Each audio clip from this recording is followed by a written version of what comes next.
우리가 끝난 것 같지만 다시 경기도 의회에서 남들이 볼 때는 초라할지 모르지만 남들이 볼 때는 우습게 보일지 모르지만은 저희들은 다시 오늘 이 시간 이 시점에서 지방자치법 개정을 위해서 저는 시작하는 것이라고 생각을 합니다.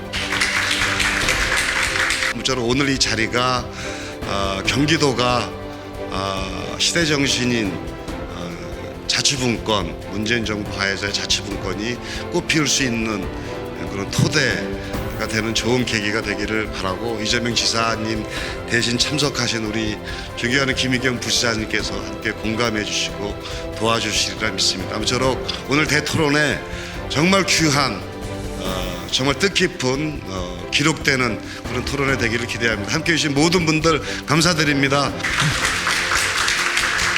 지방자치법 개정이 국회의원들, 경기도에 근무하는 분들, 도의원님들 여기에 영향 미치는 거 아닙니다. 실질적으로 영향을 받는 것은 경기도민들, 서울 시민들, 일반 국민, 시민, 도민들, 개개인들이 영향을 받는 것만큼 좋은 지방자치법률안이 통과되고 이를 통해서 자치분권 시대가 활짝 열리기를 기원하겠습니다.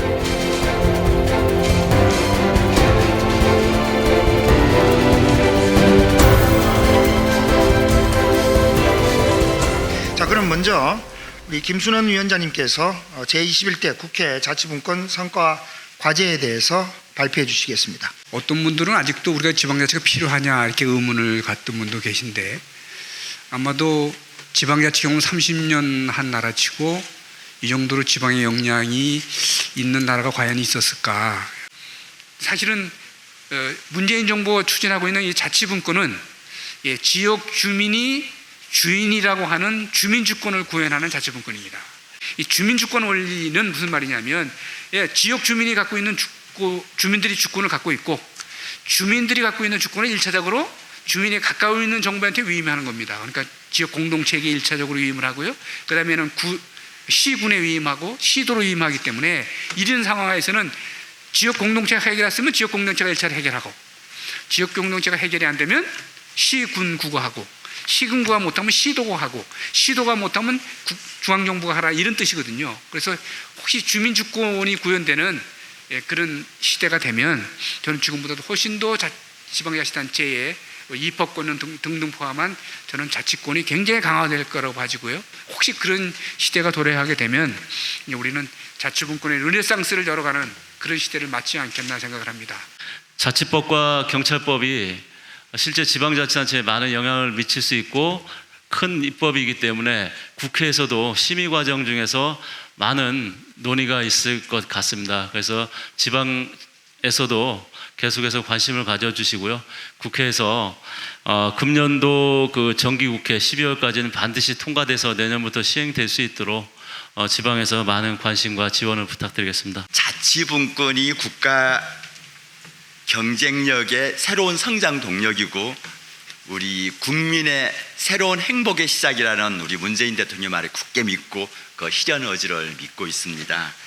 아무쪼록 20대 특히 올해 안으로 반드시 지방자치법 전부 개정안이 국회를 통과하여 우리 국가 성장 동력을 되찾을 뿐 아니라 우리 주민들의 행복을 이끄는 그런 자치분권의 첫 출발하기를 바람이 간절히 기원드리고, 우리 전국의 3천여 지방의원들도 자기 혁신의 노력, 그리고 자기 혁신의 노력과 주민들과의 가까이 가고자 하는 노력을 게을리 하지 않을 것을 이 자리를 통해서 말씀드립니다.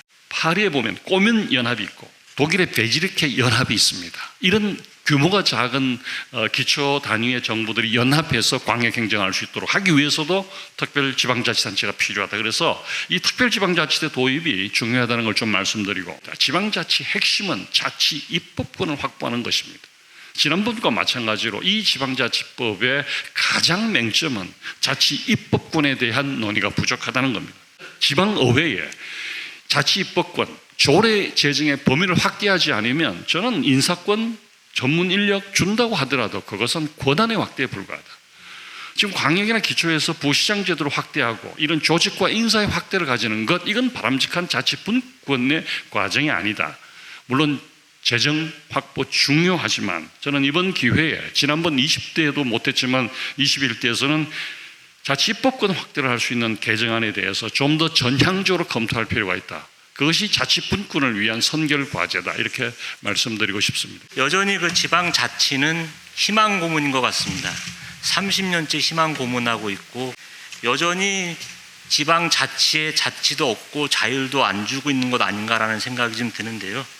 늘상 대한민국 법률에는 두 가지가 딸려붙습니다. 대통령령에 의한다. 또 하나는 법률의 위임이 있어야 된다. 이게 늘 안 없어져요. 모든 법률에. 그 내용이 지금 우리 정정화 교수님께서 말씀하신 대로 지금은 21세기 혁명적 발상의 전환을 위해서 지방자치가 30년이 됐기 때문에 자율성을 충분히 줘도 일탈하지 않을 만큼의 자치 능력이 있다고 생각되는데 여전히 정부는 대등한 관계로 보지 않고 관리 대상으로 보지 않나라는 생각이 들어오는데요. 그런 부분들을 입법 과정이라든지 법안 발의 과정에서 충실히 다뤄줬으면 좋겠다는 말씀을 드리겠습니다. 이 정치도 마찬가지입니다. 주민들이 봤을 때 무관심이 됐다고 했을 경우에는 아무런 존재가 안 됩니다. 그래서 이번 주민 자치에 관련돼서도 주민들이 참여할 수 있는 방법과 내용에서 더 많은 방안들이 내놔야 될 것을 보고 있습니다. 한 가지 걱정되는 부분이 주민 자치에 참여하는 인원들이 너무 편애적인 사람들, 또 일정 부분 사람들만 됐을 경우에는 어떤 주민 자치회가 될까요? 여러 골고루 분야에서 모든 사람들이 참여할 수 있는 주민 자치회가 되길 바랍니다. 2000년 지방자치법 전부 개정안 통과는 그동안 닫혀있던 지방분권 시대에 문을 여는 키 같은 존재입니다. 반드시 통과를 해야 되고요. 지속적인 보완을 위해서는 우리 모두 힘을 좀 합쳐야 될 것 같습니다.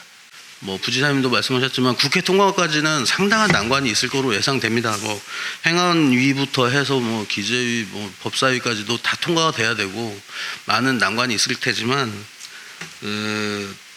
지난 30여 년 동안 지방자치가 추진이 돼 왔고 앞으로 또 지방분권을 위한 노력을 지방분권을 위해서라면 앞으로도 노력은 계속 해 나가야 된다고 생각이 됩니다. 우리가 이 지방자치법 오늘 굉장히 많은 이야기들을 했습니다만 이런 것들이 정말로 실현될 수 있고 또 우리나라의 장기적 발전에 기틀이 되기 위해서는 바로 우리가 끊임없이 노력을 해야 된다는 것입니다. 바로 자기 희생입니다. 각자 맡은 부분에서 지방분권의 실현을 위해서 지방자치의 성숙을 위해서 최선을 다하고 그런 이성과 어떤 자기 희생의 노력들이 지속될 때 대한민국은 언젠가 성숙한 지방분권의 나라로서 또 한 번 세계에 빛나는 그런 모범을 볼 것이다 라고 생각합니다.